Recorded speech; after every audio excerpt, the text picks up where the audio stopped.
امام بدرالدین عینی نے اس کی شرح کی، سارے معانی بیان کرنے کے بعد دین کا صرف بظاہر ایک ہی مسئلہ ثابت کیا اور ارشاد فرمایا کہ صاحب عبادہ کے اس سوال اور پیارے آقا علیہ السلام کے اس جواب سے پتہ کیا چلا کہ ان ثواب الصدقۃ علی المیت یصل الی المیت وینفعہ۔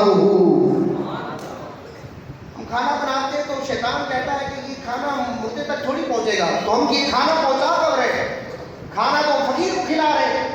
یہ تو ہمارا اعتقاد ہی نہیں ہے کہ جو کھانا بناتے ہیں معاذ اللہ یہ کھانا منو ہم جاتا ہے اور معاذ اللہ وہ جو مرحومین ہیں وہ کھاتے ہیں۔ ہم جو مسلمان کو کھانا کھلاتے ہیں نا، مسلمان کو کھانا کھلانا عبادت ہے۔ بخاری شریف کی ابتدائی میں حدیث ہے، حضور سے پوچھا گیا کہ اسلام کا دین کا بہترین عمل کیا ہے؟ سرکار نے فرمایا تطعم الطعام، کھانا کھلاؤ۔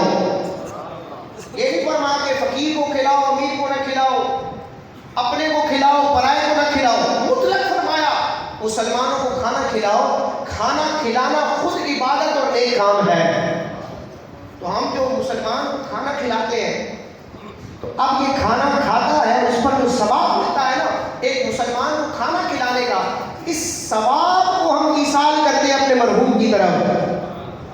تو امام علی فرماتے ہیں اس حدیث سے پتہ چلا کہ ان ثواب الصدقۃ علی المیت، میت کی طرف سے کیے گئے صدقے کا ثواب یصل الی المیت، میت تک پہنچتا ہے، صرف پہنچتا نہیں ہے وینفعہ، اور اس کو فائدہ بھی دیتا ہے۔